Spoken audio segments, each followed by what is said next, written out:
Hey dreamers and purpose seekers. Sometimes our mind can fantasize about things that never happened and probably might never happen. And these things can be our biggest fears. We can imagine a catastrophic event and jump to the worst possible conclusions with no reason or logic. In today's video, I'm going to be sharing with you part 2 of the 8-part series on how to conquer anxiety and take control of your life.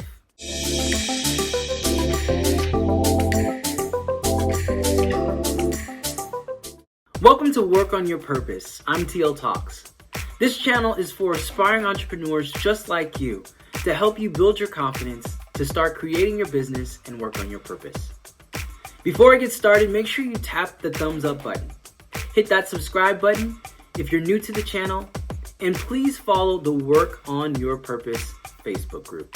How do you face your inner demons? If you're watching this video, you've probably experienced anxiety in one form or another. But maybe you don't know where those feelings come from. This is completely normal, and it's a sign that you are ready to understand. You're ready to understand the origins of your anxiety, so that way you can work around this anxiety and overcome it.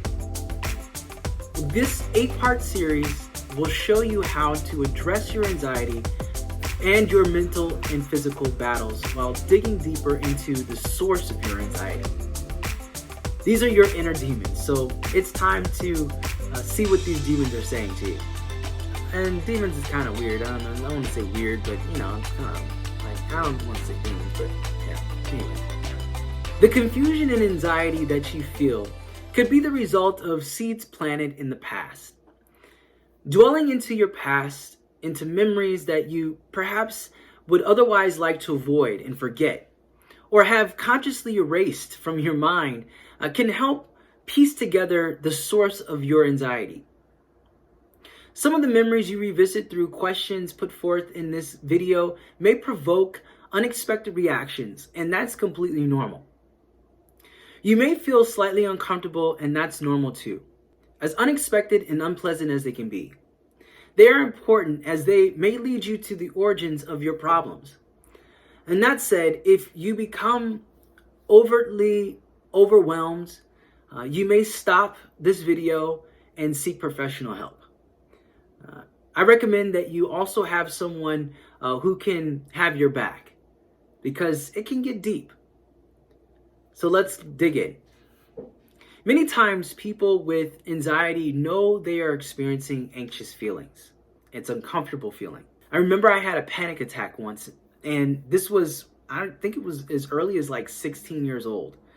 I was dealing with a lot of changes in my family, in school, and it was really stressful for me. And I didn't realize that I was dealing with stress because I had never really understood what stress was, because I don't think I've ever dealt with stress. But I started feeling this really painful tightness in my stomach. And it felt like someone was just squeezing my stomach, just like this. And it was very painful. It was a gut-wrenching experience. Like I really felt like there was somebody just squeezing the life out of my stomach. So I went to the emergency room, and they thought that maybe, it was me being constipated or something. Like they thought that I was having some issues with that. And it turned out that it was actually anxiety. I was dealing with something that I never dealt before, and that was a panic attack. I was having a panic attack. I was hyperventilating at one point, and my stomach was not getting any better. I remember I was sweating. It was crazy. I didn't know what was going on. So many times people with anxiety know that they're experiencing these feelings, and they can tell you how they feel, but they don't know why they feel that way. That's why I believe in thought journaling. Thought journaling can be such an important tool to help address and overcome anxiety. This is something that you do daily, and I highly recommend that you do it for at least 2 weeks to 30 days to start. Being mindfully aware and being observant of your thoughts, your emotions, and your bodily reactions. And what this consists of is you being mindfully aware of your thoughts and observing these thoughts, your emotions, and your bodily reactions. You want to ask yourself what is going on when you start noticing your emotions and body signals. Write these experiences down while they're fresh. Using feeling words to describe any powerful or repetitive emotion, for instance, like happy, energetic, nervous, sweaty, tired, dizzy, and so on. You want to make sure that you use these words to describe what you're feeling. This is because you want to know the cause of your anxiety. So write these things down. Make a note of any situation that led up to you feeling anxious. By the end of this experiment, after 2 weeks or 30 days or however long you choose, reflect on the anxious feelings and situations you encountered along the way. Compare them to thoughts that you had earlier on in the experiment and see if you can find a pattern. Make a note of any patterns that you see. The reality is that life can be rough sometimes, and bad things can happen without a plan. And then these bad things can leave behind a sense of lasting pain or fear. But sometimes our mind can fantasize about things that never happened and probably might never happen. And these things can be our biggest fears. We can imagine a catastrophic event and jump to the worst possible conclusions with no reason or logic. By doing that repeatedly, you live the experience many times in your mind. It's just repeating over and over and over the same story. And because your mind and body might not be able to really tell the difference, it's going to think that something's wrong. It's going to trigger you to feel anxious. It's going to cause those physiological responses in your body because your mind can't tell the difference between a perceived event that you're thinking about versus one that's actually happening right in front of you. To give you an example of the worst case scenario, let's think of a trigger. So it always starts with some kind of trigger. So let's just say that your throat hurts. Then you might think to yourself, I feel a bump. What if it's cancer? Am I going to die? What will happen to my family once I'm gone? Will they miss me? Will I leave something behind for them? Or you might say, I remember this bad traumatic experience and it replays in my head over and over again. And I can't help but imagine this thing happening again. And sometimes I imagine it being worse and my responses are very real. I can feel it all in my body. Or you might say, maybe your trigger is you see a group of people giggling in front of you. And you might think to yourself, are they laughing at me? Is it my clothes? Do I look okay? Did I do something odd or funny? So you think the worst case scenario. From this moment forward, take one fear at a time. And if there are many fears, then move over to the next fear only after you've completely made peace with the previous fear. This might take time, but the positive effects can last a lifetime. Let's do a quick exercise. Right now, I want you to decide to live your biggest fear once again, but this time more mindfully. So don't rush it, take your time. Remind yourself to disconnect from the emotional reaction that you are going to experience by putting yourself through this exercise. And understand that there is something you're going to learn. Once you recognize this, it'll get a lot easier for you. I want you to think about your biggest fears. As you sit with yourself and feel confident and secure and comfortable, I want you to think about your biggest fears. Think about the worst possible situations. Think about all the things that your mind may tell you. What is it that keeps troubling you? Why do you keep inviting this experience into your life? Is there something that you need to learn? What's the worst possible thing? Now, let's say this worst possible thing happened. Do you think it can get worse? If so, imagine that too. Live the experience in detail. Make it vivid.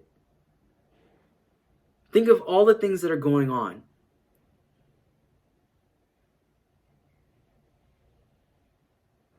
As you're going through this process, remind yourself that it's not real. It's not actually happening now. You're just thinking about it. You may be visualizing it, and it may be triggering your body to respond and react to it.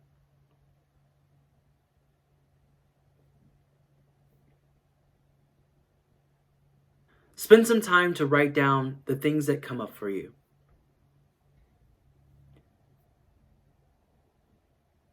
Once you feel like you've completely flushed through your thoughts and your emotions, and you've gained the knowledge, the insight, the information that you need, repeat this exercise for the next fear. Now that you've shown yourself that it can happen by you intentionally thinking about your worst case scenario, your fear, then the next time you should be able to catch yourself doing this. Tell yourself that you're going to stop your own suffering.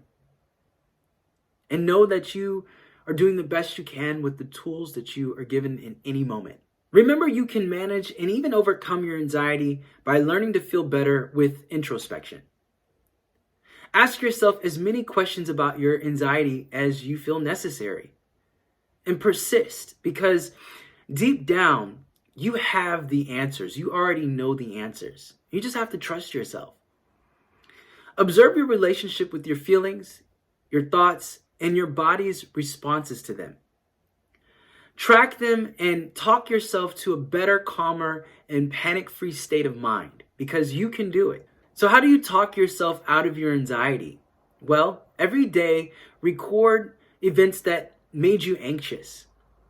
Elaborate and specify the events as well as your thoughts and bodily reactions to it. Remember to use feeling words to describe your emotions. And go through the experience and decide to make peace with it. Work on your feelings, talk to yourself, gather support from others. As you continue through this process, every week go back and look at your tracker. Look at all the things that you've journaled and evaluate your progress. As you work through this exercise, you should become more aware of your anxiety and the reasons for why you are anxious, and how your body reacts to these things when you think about them. The more knowledge that you gain, the better you can understand and manage your anxiety. So keep going, do your work. Make sure you go back and watch this video, watch the other videos in this series, so that way you can conquer your anxiety and take back control of your life. In the next video in this series, I will talk about overcoming the resistance of change. Change causes a lot of uncertainty and fear that causes a lot of anxiety, and it's just a domino effect. So I'm going to talk about overcoming resistance of change in the next video. Until the next video, I wish you well. I hope that you have a great week and that you do the work. You do the work, you will notice the difference. I promise. But you got to put in the effort and the work to practice mindful observation. You got to do the work. Be mindful. Observe, notate, understand what's going on with you and how anxiety affects you, so you can begin to take control back of your life and learn how anxiety affects you, so that way you can conquer your anxiety and take back control of your life. Make sure you subscribe, like, comment, and share this video if you found it of value. Also, leave me a comment with some topics you would like for me to cover in the next video. I want to do things that will help you along your journey, so let me know what those are.